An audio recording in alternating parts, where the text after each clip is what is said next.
प्रदोष व्रत करने वाले को भोजन नहीं करना चाहिए, ध्यान दीजिएगा। फलाहार करो, उसमें भी नमक का सेवन मत करो।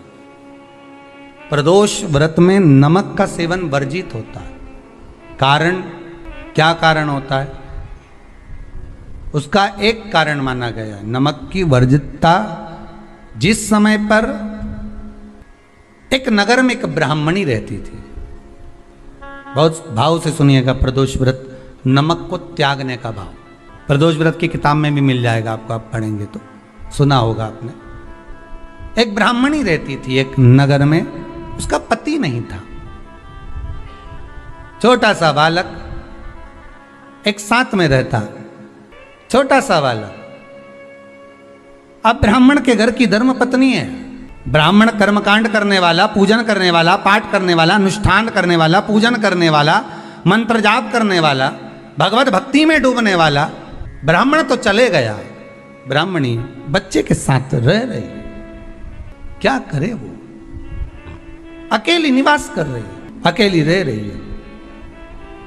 और ब्राह्मणी बच्चे के साथ भ्रमण करती रहती, घूमती, कहीं कहीं दर दर जाकर कुछ भिक्षा को मांग कर लेकर आ जाती। और भिक्षा लाने के बाद में उस भिक्षा को जब लेकर आती तो अपने बच्चे को भी खिलाती और स्वयं भी उसका पान करती। एक दिन ब्राह्मणी भ्रमण करते करते प्रदोष काल के समय पर शिव मंदिर में प्रवेश करी। प्रदोष काल के समय पर, और शंकर मंदिर में जब प्रवेश करा, प्रदोष काल किसको कहते हैं?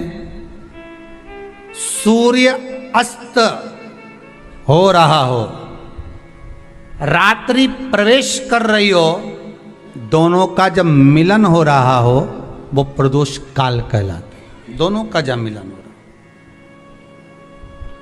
सूर्यास्त हो रहा हो, रात्रि अपना चरण बढ़ाने के लिए आगे बढ़ रही हो, और दोनों का जब मिलन हो रहा है, वो प्रदोष काल है, वो प्रदोष का समय है। ब्राह्मणी मंदिर में प्रवेश कर रही।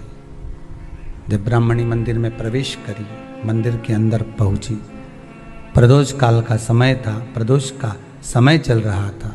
और प्रदोष काल के उस समय में, प्रदोष काल के उस समय में जब ब्राह्मणी ने देखा कि कोई भगवान की भक्ति में लगा हुआ है, भगवान के रस तत्व में डूबा हुआ है। आज ब्राह्मणी के पास में कुछ पदार्थ नहीं है, अपने बच्चे का पेट भरने के लिए कोई सामग्री नहीं है, और कुछ आस लेके वो प्रवेश करी है, कुछ आस लेकर वो अंदर प्रवेश कर जाती है। कोई ऋषि की पत्नी, कोई ब्राह्मण जन की अर्धांगिनी उस प्रदोष के समय पर शंकर का अभिषेक पूजन कर रही थी, भगवान शिव की आराधना कर रही थी, भगवान की भक्ति में डूबी हुई थी। जब भगवान शिव की आराधना में डूबी हुई है, आराधना कर रही है, ये कुछ पाने के लिए चली गई, ये कुछ पाने के लिए गई, और इसके मन में आया कि मैं कुछ, मुझे भोजन का कोई पदार्थ मिल जावे, मुझे कुछ भोजन मिल जावे, और जब मुझे भोजन मिल जाएगा तब मैं जो पाऊंगी अपने बच्चे को भी पवाऊंगी। पर जिस मंदिर में वो प्रवेश करी थी, जहाँ पर नारी पूजन कर रही थी शंकर की प्रदोष काल में, वहाँ पर पड़ी हुई कुछ वस्तु को इस ब्राह्मणी ने मांग लिया। मेरे बालक को बहुत भूख लगी है, मेरा बच्चा बड़ा भूखा है, इसके भोजन के लिए थोड़ी सी सामग्री दे दीजिए, इसके भोजन के लिए थोड़ा सा कुछ रसतत्व दे दीजिए। उसने उठाया थोड़ा सा पदार्थ, कुछ जो उसके पास में था वो दिया। जब दिया तो देने के बाद जब उसे प्राप्त हुआ, और होने के बाद में जब वो मिल गया उसको, तो उसने उस समय पर उस पदार्थ को जैसे ही मुख में लिया, लेते ही कहा, इसमें तो स्वाद नहीं है, इसमें स्वाद नहीं है। उस ब्राह्मणी ने बड़ा सुंदर एक संवाद कहा। घर का जो बड़ा होता है ना, घर का जो बड़े होता है, घर का बुजुर्ग जो होता है, घर का जो प्रथम स्थल प्राप्त करने वाला, मेन कुर्सी पर, अच्छी जगह पर जो बैठने वाला होता है ना, ब्राह्मणी कहती है वो कभी किसी वस्तु में ऐब नहीं देखता, मिनक नहीं निकालता। समाज के अन्नकूट होते हैं, समाज के जब अन्नकूट होते हैं महाराज, समाज के जब अन्नकूट होते हैं, बड़े बड़ी समाजों में जब कार्तिक महीने में अन्नकूट महोत्सव होते हैं, बहुत सारा प्रसाद बनता है। जो बुजुर्ग होते हैं ना, बड़े समझदार लोग होते हैं ना, तो अन्नकूट की जब प्रसाद खाने बैठते हैं ना, उसमें नमक नहीं भी होता ना तो नहीं बोलते कि इसमें नमक नहीं है। पर जो हमने डोनेशन दिया है, जब तुम आए थे समाज वाले तो हमने 1000 का लिफाफा दिया, 500 का लिफाफा दिया, 2000 का लिफाफा दिया और भोजन ऐसा बनवाया। एक व्यक्ति वो जो खाकर चुपचाप चले गया और एक व्यक्ति वो जिसने प्रसाद पर उंगली उठाई। इन दोनों को अन्नकूट की तारीख पे इनका नाम लिख लो और अगला अन्नकूट आए तब दोनों की दशा देखना। एक जो चुपचाप खाकर चले गया, भगवान के प्रसाद को प्रसाद मानकर, प्रभु का दर्शन मानकर लेकर चले गया, वो उन्नति की सीढ़ी पर चढ़ता चले गया। और जो मिनक निकालता रहा वो साल भर खटर पटर की जिंदगी जीता रहा। भगवान के प्रसाद में कभी भी ध्यान रखिएगा, भगवान के प्रसाद के अंतर्गत स्वाद की कोई मूलता नहीं होती। भगवान का प्रसाद स्वयं स्वाद है। भगवान के प्रसाद में नमक नहीं देखना, मिर्ची नहीं देखना, भगवान के प्रसाद में शक्कर नहीं देखना, भगवान के प्रसाद में कुछ ये नहीं देखना कि कितना माल डला, कितना घी, कितना बादाम, कितना काजू, कितना इलायची डला। हाँ, यहां तक शास्त्र कहता है कि भगवान का प्रसाद अगर बन रहा है तो उसकी सुगंध भी नहीं ली जाती है महाराज। यहां तक शास्त्र कहता है। जब तक भगवान उसको पानी ले तब तक उसका सुगंध भी नहीं ली जाती। और कई कई जगह तो भगवान को प्रसाद अगर सूखा सामान हाथ में आ गया, इलायची कैसी है, मंदिर के अंदर जाने वाली है भगवान को डलने के लिए, लाओ यार किसकी दुकान से आई इलायची बताओ, इलायची तो 25 बार सूंघा, हाँ हाँ अच्छी है, अब सूंघ लिया तो भगवान इसको स्वीकार करेगा क्या? अरे जम के तो बोलो। एक फूल तुमने बगीचे से तोड़ा और सोचा इसमें पहले मैं सूंघ लेती हूँ, इसमें स्वाद है कि नहीं, इस फूल में गंध है कि नहीं, इसमें सुगंध है कि नहीं, और फूल सूंघ लिया, उसके बाद तुम भगवान को देखो, भगवान स्वीकार करेगा नहीं। कई कई घरों में तो हंडी से दाल चलाती जाए ने हाथ में डाल के। महाराज ब्राह्मणी ने जैसी मुख में लिया थूक दिया। ये श्रेष्ठ नहीं है। जो ऋषि की पत्नी अंदर पूजन कर रही थी प्रदोष काल, उसने कह दिया, आपका चेहरा बता रहा है कि आप ब्राह्मण की धर्म पत्नी, पर आज आप दर दर जाकर अगर भिक्षा मांग रही हो, दर दर जाकर अगर भीख मांग रही हो, दर दर जाकर भिक्षा को मांग रही हो, तो इसमें आपके पति का दोष नहीं है, दोष आपका है। क्योंकि आप भगवान के प्रसाद में भी जो स्वाद देखी थी ना, ये आपका एक जन्म का नहीं है, ये ना जाने कितने जन्म का है। ब्राह्मणी के मस्तिष्क में बैठ गया, ब्राह्मणी के उस वो कहा ना, वो बक्कल में नहीं अक्कल में बैठ गया कि ये स्वाद नहीं देखना। इसलिए प्रदोष व्रत के अंतर्गत ब्राह्मणी ने उस दिन से विचार कर लिया कि जैसे आप पूजन कर रही हो, जैसे आप अर्चना कर रही हो, जैसे आप आराधना कर रही हो, ऐसी आराधना, ऐसी पूजन, ऐसी भक्ति मैं भी करूँगी, ऐसी आराधना मैं भी करूँगी। अब मैं स्वाद नहीं देखूंगी। तो प्रदोष व्रत करने वाले को ध्यान रखना चाहिए कि नमक का सेवन ना करे, भोजन ना करे, फलाहार करिए, फल का आहार करिए, प्रयास करिए। और यदि आपने व्रत का ले लिया भोजन का कि हम तो एक टाइम फलाहार करेंगे, एक टाइम भोजन करेंगे, ऐसा भी कई लोग प्रदोष ले लेते हैं, तो वो बात आपकी है, आप तक रखो, ठीक है, अपने मन तक। ठीक है, बाबा आपकी मनोकामना पूर्ण करे, वो भी भाव रखो। अरे भगवान को धन्यवाद दो कभी कभी कि तूने अच्छे घर में पैदा किया, अच्छा परिवार दिया, अच्छा पति दिया, अच्छी पत्नी दी, अच्छे बच्चे दिए, अच्छा कुटुंब दिया, घर दिया, दुकान दी, जमीन जायदाद दी, शरीर अच्छा दिया, हाथ पैर आँख नाक मुंह सब बढ़िया दिया, एक के भी निपटा के नहीं भेजा तूने। मान लो एक आध निपटा के भेज देता तो क्या झगड़ा करने ऊपर जाते? एक ही कान देता और एक गायब कर देता तो यहाँ से चिपका देता, क्या कर लेते?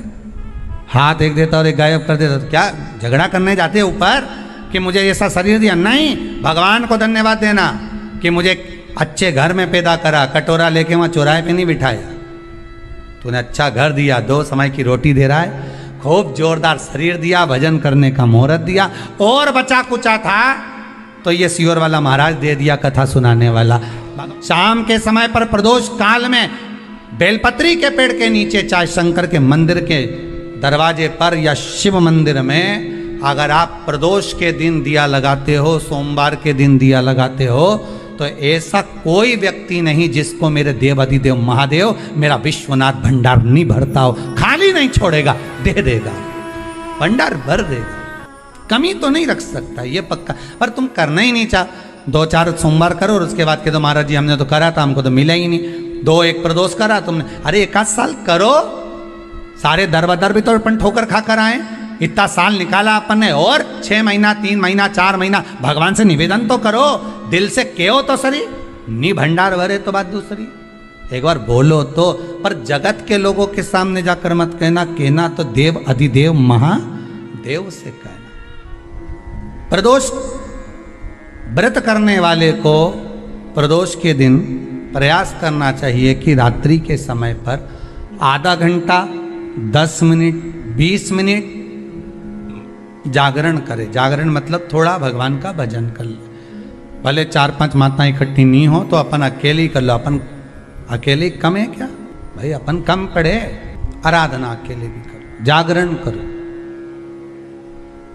जब आपकी 11 प्रदोष हो जाए, 26 प्रदोष हो जाए, तब उद्यापन करो। उद्यापन 2 ब्राह्मणों को जोड़े से बुलाओ, ब्राह्मणों को जोड़े से बुलाकर उनके चरणों की पूजन कर कर, आराधना कर कर, सुंदर मंडप तैयार कर कर भगवान का, उसमें सुंदर रंगोली डालकर, मंडल बनवाकर पूजन करो शंकर भगवान की प्रदोष का। एक दिन पहले गणेश की आराधना करो, पूजन करो, और प्रदोष वाले दिन जो मंडल बनाए हैं पूजन अर्चना करने के लिए, जो स्थान दिया है, उसकी आराधना करो। खीर की आहुतियाँ दीजिए 108 बार। जो ब्राह्मण आए उनके माध्यम से मंत्रों द्वारा पूजन कराकर खीर की आहुतियाँ दीजिए शिव नाम महाराज। फिर ब्राह्मणों को जोड़े से भोजन कराकर, चरणों को नमन कर कर, दक्षिणा प्रदान कर कर, निवेदन कर कर ब्राह्मणों से कहें, हे ब्राह्मण देवता, आप हमें आशीर्वाद प्रदान करें कि जिस प्रदोष का हमने व्रत किया है, उस व्रत का पुण्य फल हमें प्राप्त हो। ऐसा ब्राह्मण चरण को नमन कर कर, प्रणाम कर कर उनसे अपने मस्तक पर अक्षत छुड़वाएं। फिर नमन कर कर, भोजन कराकर विदा करें। शाम को भगवान का जागरण करें। ऐसे प्रदोष व्रत का उद्यापन कर अपने जीवन को सार्थक बनाएं। ऐसा सुंदर प्रदोष व्रत का व्याख्यान वर्णन स्कंद पुराण में करा गया। वही स्कंद पुराण का प्रदोष व्रत का वर्णन आपको शिव महापुराण के इस सुंदर संवाद में किया गया।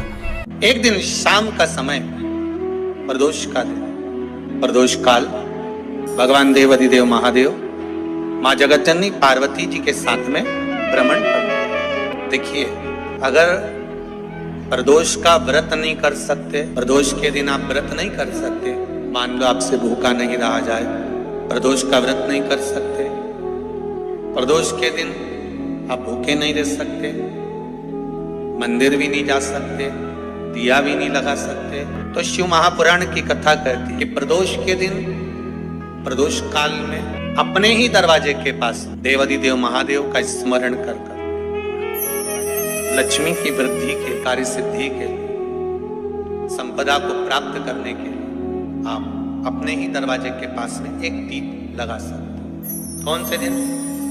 प्रदोष।